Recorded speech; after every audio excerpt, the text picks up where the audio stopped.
Emergency fund क्या है? Emergency fund कितना होना चाहिए? इमरजेंसी फंड को एक्यूमुलेट कैसे कर सकते हैं? कहाँ-कहाँ इन्वेस्टमेंट कर सकते हैं इमरजेंसी फंड के लिए या सिर्फ़ उसको सेविंग करनी चाहिए?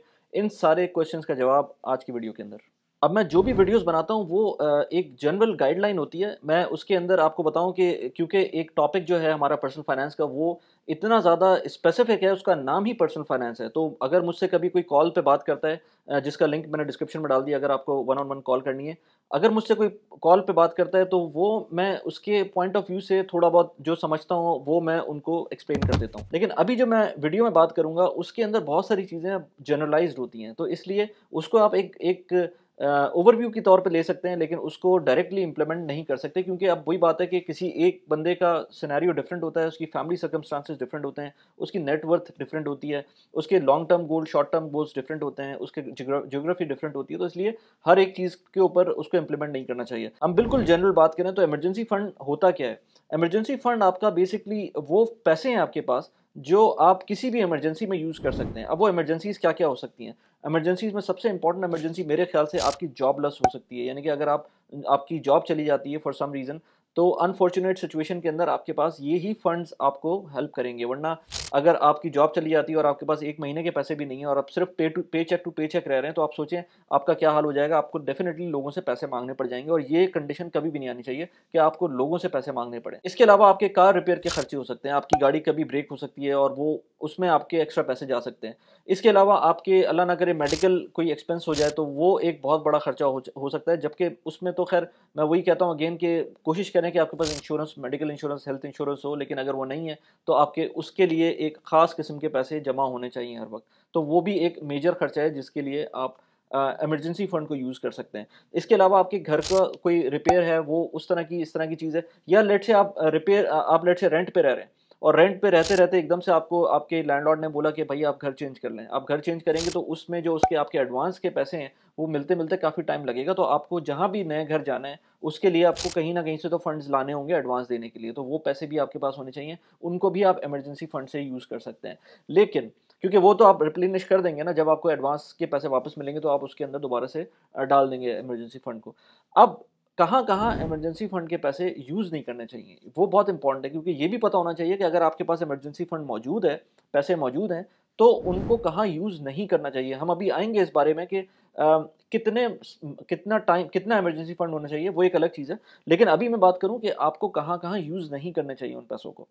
आपके पास जो प्लान्ड एक्सपेंसेस हैं, यानी कि जो या फोरसीएबल एक्सपेंसेस हैं, उनमें आपको इमरजेंसी फंड के पैसे यूज़ नहीं करने चाहिए। लेट्स से आपकी कार इंश्योरेंस है, लेट्स से आपके घर का किराया है, लेट्स से आपके बच्चों की स्कूल की फीस है, लेट्स से आपकी कोई डाउन पेमेंट आ रही है, किसी गाड़ी की डाउन पेमेंट आ रही है, लेट्स से घर की डाउन पेमेंट आ रही है, उसके अंदर तो कभी भी इमरजेंसी फंड के पैसे यूज़ नहीं करने चाहिए। इसके अलावा लेट्स से आप हॉलिडेज़ पे जा रहे हैं, उसके अंदर भी इस तरह के पैसे नहीं खर्च करने चाहिए। उस क्यों नहीं करने चाहिए? उसका रीज़न ये है कि आप इससे अपना शो करते हैं, अगर आप ये पैसे इमरजेंसी फंड के इन चीज़ों में खर्च करेंगे, तो आप ये शो करते हैं कि आप रिस्पॉन्सिबल नहीं हैं, आप ऑर्गेनाइज़्ड नहीं हैं। क्योंकि ये वो चीज़ें हैं जिन पैसों अब लेट्स से मुझे पता है 6 महीने बाद मेरी कार की इंश्योरेंस आनी है। लेट्स से मुझे पता है 2 महीने बाद मुझे हॉलिडेज़ पे जाना है। लेट्स से मुझे पता है कि मुझे एक गाड़ी खरीदनी है और उसके लिए डाउन पेमेंट करनी है। अब ये खर्चे जो हैं ये मेरे बड़े खर्चे हैं और ये खर्चे मुझे पहले से पता है, यानी कि आज से 3 महीने पहले, 2 महीने पहले, 1 साल पहले मुझे इन खर्चों का पता है। तो मैं अपने खर्चों को उसी तरह से रखूँगा या उनको उसी तरह से ट्रैक पे लेकर आऊँगा कि ये ऑटोमैटिकली पे ऑफ हो जाएँ, बगैर मुझे इमरजेंसी फंड में टैप किए हुए। तो इसलिए ये इन इस तरह के खर्चों को बिल्कुल भी इमरजेंसी फंड से फुलफ़िल नहीं करना चाहिए। अच्छा, अब बात करते हैं कि इमरजेंसी फंड चाहिए क्यों? रिक्वायर्ड क्यों है? अब उसका रीज़न बहुत सिंपल सा है। मैंने जैसे बताया कि आपको इमरजेंसीज़ कभी भी हो सकती हैं, उस तरह की इमरजेंसीज़ के अंदर आपको किसी के पास जाना पड़ सकता है लोन के लिए, अगर आपके पास पैसे नहीं होंगे। लेकिन उससे बड़ी बात ये है कि लेट्स से बहुत सारे लोग होते हैं जिनके पास इमरजेंसी फंड नहीं होता लेकिन बहुत इन्वेस्टमेंट्स होती हैं। उस केस के अंदर क्या होगा कि आपको अपनी इन्वेस्टमेंट्स को तोड़ना पड़ेगा। अब वो इन्वेस्टमेंट्स कभी-कभी आपकी वो इन्वेस्टमेंट्स हो सकती हैं जो नुकसान में जा रही हों। लेट्स से मुझे पता है कि मेरा ये कुछ मैंने स्टॉक्स लिए हुए हैं, उन्होंने कभी अभी रिसेंटली मुझे डिविडेंड दिया है लेकिन उनकी प्राइस नीचे आ गई है और आज मैं उसको बेचूँगा तो मुझे नुकसान है और फालतू में ब्रोकर की फीस और पूरी साइकिल आपकी जो है वो ब्रेक हो सकती है। इसी तरह से अगर आपके पास कोई प्रॉपर्टी है और आपने बड़ी मेहनत से वो प्रॉपर्टी बनाई है और आपके पास कोई इमरजेंसी एक्सपेंस आता है और उस इमरजेंसी एक्सपेंस के लिए आपको वो प्रॉपर्टी बेचनी पड़ जाती है, तो वो भी आपके लिए नुकसान है। फ़र्ज़ करें आपको पैसों की ज़रूरत थी 5 लाख रुपए, लेकिन वो पैसे सिर्फ़ और सिर्फ़ वो जो लेट्स से 50 लाख की प्रॉपर्टी है, उसको बेच के ही पूरे होंगे, आपके पास 5 लाख रुपए एक्स्ट्रा नहीं पड़े हुए, ना आप किसी से ले सकते हैं। तो आपके सिर्फ 5 लाख के एक्सपेंस के लिए आप 50 लाख की प्रॉपर्टी बेचना पड़ जाएगी। तो इमरजेंसी फंड इसलिए बहुत इंपॉर्टेंट है कि आपकी जो बाकी की इन्वेस्टमेंट्स हैं वो इंटैक्ट रहेंगी। इसी बात पे हम नेक्स्ट पॉइंट पे आते हैं कि इमरजेंसी फंड एक्यूमुलेट कैसे करना चाहिए, और उसका इस पॉइंट पे आने का मकसद ये है कि बेसिकली आप ये देखें कि जब भी कोई इन्वेस्टमेंट कर रहे हो तो उससे पहले आप अपने पास अपने पोर्टफोलियो में ये देखें कि आपके पास इमरजेंसी फंड मौजूद है कि नहीं है, क्योंकि इमरजेंसी फंड होना बहुत ज़रूरी है rather than investing at the same time जब आपके पास इमरजेंसी फंड ना हो।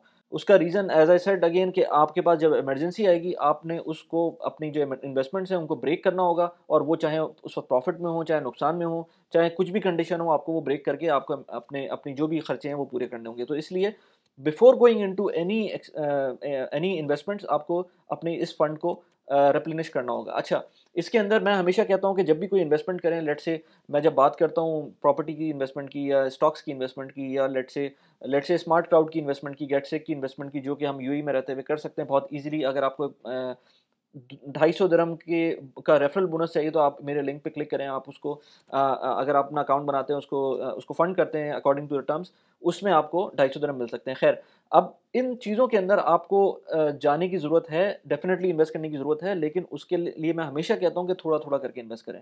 हमेशा स्टॉक्स के अंदर खास तौर पे जब आप इन्वेस्ट कर रहे हैं तो आप शुरू में बहुत कम पैसों से इन्वेस्ट करें, चाहे पाकिस्तान के स्टॉक्स में इन्वेस्ट कर रहे हो चाहे यूएस के स्टॉक्स में इन्वेस्ट कर रहे हो।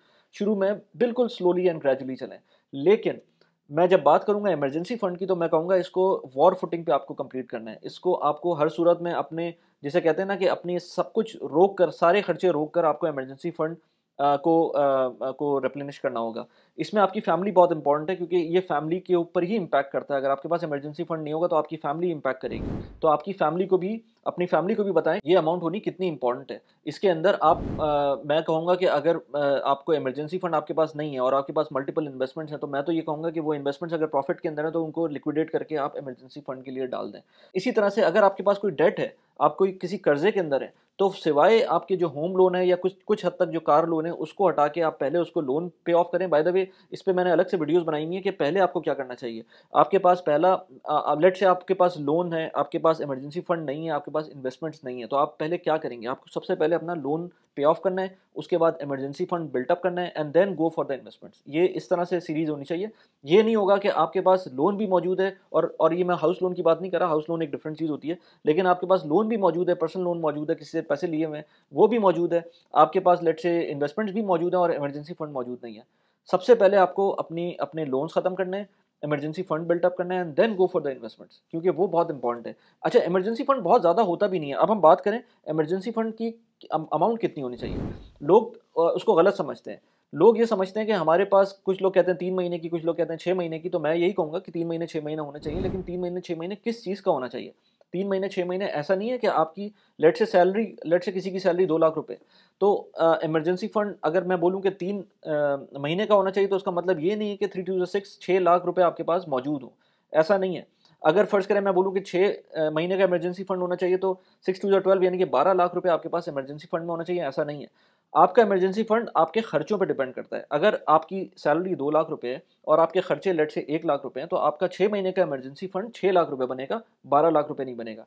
इसलिए ये ज़्यादा इंपॉर्टेंट है कि आपके खर्चे भी कम हो, क्योंकि जब खर्चे कम होंगे तो ऑटोमेटिकली इमरजेंसी फंड की रिक्वायरमेंट भी कम हो जाएगी और बाकी चीज़ें भी इंप्रूव होने लगती हैं। जब आपके खर्चे और जो इनकम है उसके अंदर ज़्यादा बड़ा फ़र्क ना हो, तो बंदा सुकून में भी आ जाता है, बंदे को बहुत रिलीफ मिलता है और बंदा बहुत सारी चीज़ें और कर सकता है, जो कि मेरे जब तक ये जॉब है, मैं जब तक सही से परफॉर्म करूँगा, जैसे ही ये जॉब जाएगी तो मैं बिल्कुल बैक टू स्क्वायर वन हो जाऊँगा। तो ऐसा माइंडसेट भी आपको टॉक्सिक होता है और उसमें आप कभी भी प्रोडक्टिव नहीं हो सकते। अच्छा, इससे पहले जब मैं बात कर रहा था कि इमरजेंसी फंड को आप एक्वायर कैसे करें, तो मैंने उसमें कुछ बात थोड़ी सी रह गई थी। उसमें एक बात ये भी है कि आप इमरजेंसी फंड को किस तरह से, कौन-कौन से इंस्ट्रूमेंट है जिसमें आप इन्वेस्ट कर सकते हैं। यानी कि मैं ये नहीं कह रहा कि आप इन्वेस्ट इन इमरजेंसी फंड। मैं ये कह रहा हूँ कि आपकी अगर कुछ ऐसी जगहें हैं जो जो बहुत सेफ़ हैं, आपको पता है जिसमें ज़ीरो चांस है कि वो पैसे आपके डूब जाएँ, उन चीज़ों में आप डाल सकते हैं पैसे, ताकि थोड़ा बहुत ग्रोथ भी मिल जाए और इमरजेंसी फंड मौजूद रहे। और कुछ चीज़ें ऐसी हैं जो मैंने पहले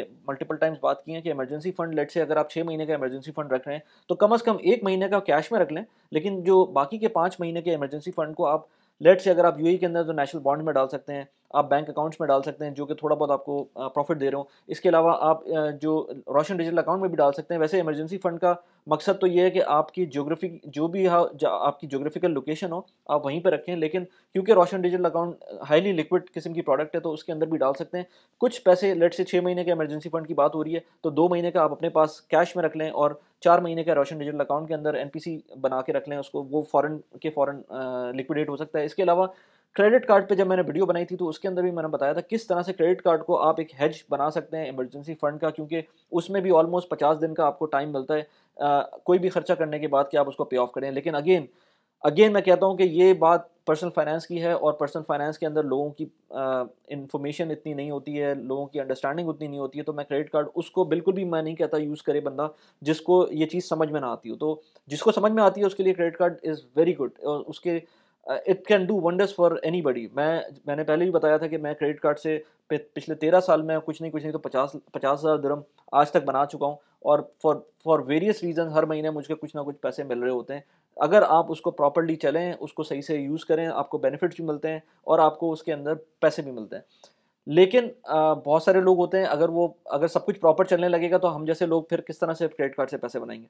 तो वो उन्हीं लोगों के थ्रू बनते हैं जो इलिटरेट होते हैं फाइनेंस के अंदर, क्रेडिट कार्ड के बिल्स टाइम पे नहीं देते।